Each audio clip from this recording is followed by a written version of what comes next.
Hello everyone. Welcome back to Everyday English with Miss Love YouTube channel.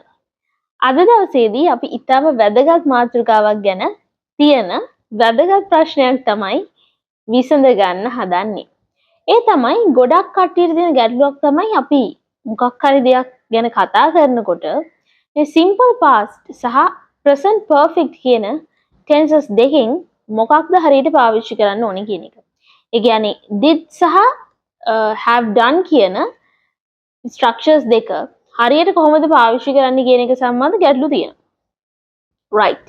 Video එකට යන්න කලින් ඔයා තාමත් අපිව subscribe කරලා නැත්නම් මේ දැම්ම අපිව subscribe කරලා අපේ ඉදිරි වීඩියෝස් සමග සම්බන්ධ වෙන්න. හරි. මුලින්ම බලමු අපි මේ did එහෙම නැත්නම් මේ simple past format එකේ verbs පාවිච්චි කරන්න ඕනේ මොන වගේ අවස්ථාවලද කියලා. ඇත්තටම අපි simple past tense එකෙන් භාවිතා කරන්නේ මේ finished action එක. Actions that finished at a specific time in the past.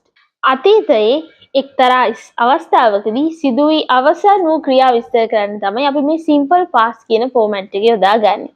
මේ did කියන වචනයෙන් අදහස් වෙන්නේ do කියන present verb එකේ past form එක. හරි. අපි උදාහරණ වලින්ම මේ ගැටලු निराකරණය කරගමු. පළමුවන උදාහරණය. කෙනෙක් වාගෙන් අහනවා What time did you leave the office yesterday? ඔයා ඊයේ කීයටද ඔෆිස් එකෙන් පිටත් වුනේ? ඔයා ඊයේ කීයටද ඔෆිස් එකෙන් පිටත් වුනේ? What time did you leave the office yesterday? ඔයාගේ answer එක තමයි I left at 6 pm. මම පිටත් වුනේ 6ට. එහෙම නැත්නම් ඔයා කියනවා නම් I have left at 6 pm ඒක වැරදි. මොකද අතීතයේ සිදු වී අවසන් වෙච්ච ක්‍රියාවක් නිසා මේකට ඔයා පාවිච්චි කරන්න ඕනේ simple past verb එක. I left මිසක් I have left නම් නෙමෙයි. දෙවෙනි අවස්ථාව අපි සලකා බලමු. ඔයාගෙන් කෙනෙක් අහනවා Did you enjoy your vacation in Rome? Did you enjoy your vacation in Rome? ඔයාගේ රෝමයේ ඉතාලියේ රෝමයේ ඔයා ගියපු නිවාඩුව සතුටින් ගත කළාද? Did you enjoy the vacation in Rome? එතකොට ඔයාට මෙන්න මේ විදිහට උත්තර දෙන්න පුළුවන්. Yes, we visited the Colosseum and the Vatican. අපි කොලොසියමත් වතිකානුවත් බලන්න ගියා.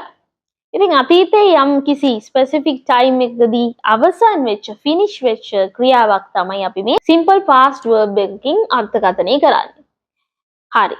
ඔයාට මේ අවස්ථාවේදී මොකක් හරි ගැටලුවක් එනවා කියලා මම දන්නවා. අපි ඒක තව සුළු මොහොතකින් निराකරණය කරගමු. තුන්වෙනි උදාහරණය බලන්න.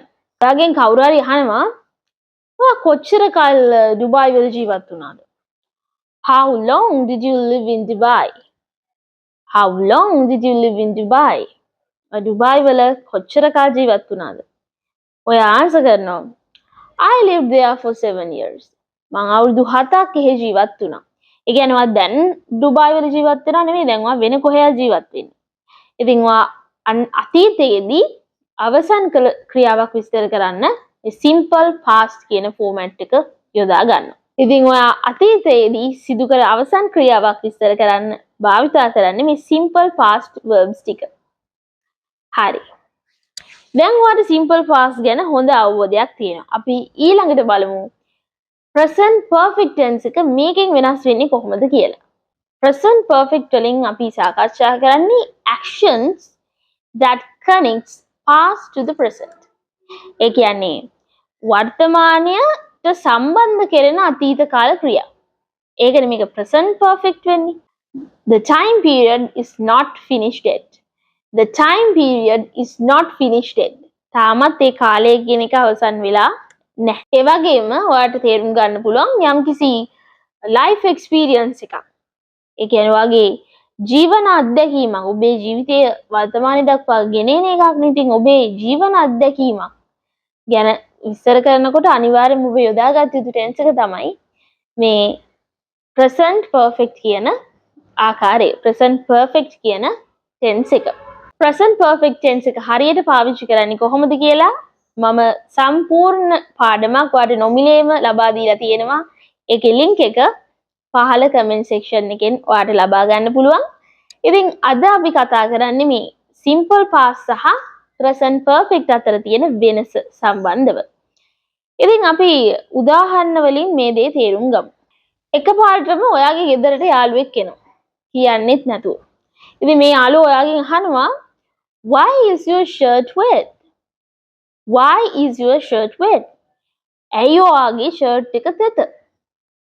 ඉතින් ඔයා කියනවා මම මේ දීසි ටිකේ හේදුව විතරයි. මම මේ දීසි ටිකේ හේදුව විතරයි. කොහොමද ඒක අපි ඉංග්‍රීසි වලින් කියන්නේ? I have just washed the dishes. I have just washed the dishes. එහෙම නැත්නම් ඔයාලට කෙටි කරලා කියන්න පුළුවන් I just washed the dishes. මම මේ දීසි ටික මේ හේදුව විතරයි. ඒ හින්දා තමයි මගේ ෂර්ට් එක වෙට් වෙලා තියෙන්නේ. මගේ ෂර්ට් එක තෙමිලා තියෙන්නේ. තෙත බරිත වෙලා තියෙන්නේ. ඉතින් මේක අතීත සිදුවීමක්. ඒක යක්කලා නමුත් වර්තමානයේට රිසල්ට් එකක් ලබා දීලා තියෙනවා. වගේ ෂර්ට් එක තෙත නිසා අපිට කියන්න පුළුවන් ඔයා මේ ක්‍රියාවේ නිරත වෙලා තියෙනවා කියලා.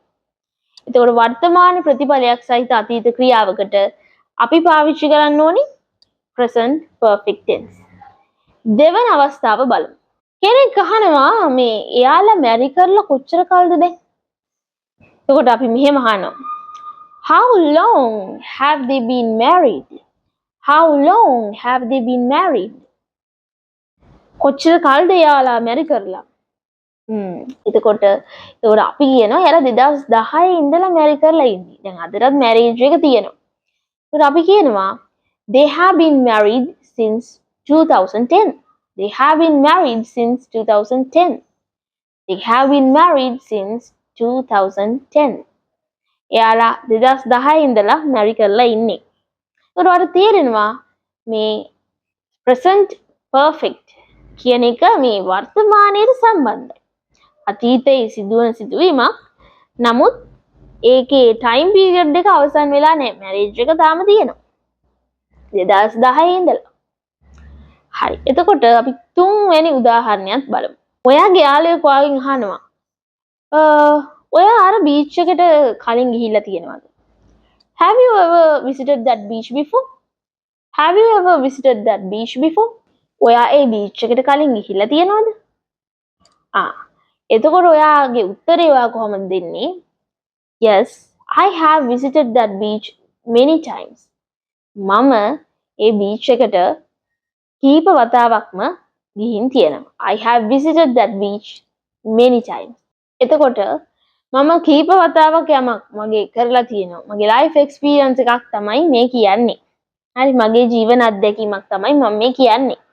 එතකොට ඒක වර්තමානයේ දක්වාම මම කරන් යන වැඩක්. මම කීප වතාවක් ඒ ක්‍රියාව සිදු කරලා තියෙනවා. ඉතින් මේ වගේ අදහස් වල ප්‍රකාශ කරන්න පුළුවන් මේ present perfect කියන මොඩල් එකට. කියන්නේ have or has පාවිච්චි කරලා ක්‍රියාවේ past participle ස්වරූපය යොදා ගන්න පුළුවන්. ඉතින් මම හිතනවා අද දවසේදී simple past සහ present perfect අතර තියෙන මේ මතභේදාත්මක ගැටලුව ඔයාලට निराකරණය වෙන්නේ නැති. ඉතින් අද පාඩම ගැන ඔයාලගේ අදහස් අනිවාර්යයෙන්ම comment section එකට දාන්න. ඒ වගේම මේ වීඩියෝ එකට like කරන්න, ඔයාගේ යාළුවන්ටත් බලන්න share කරන්න. See you in the next video. Have a nice day.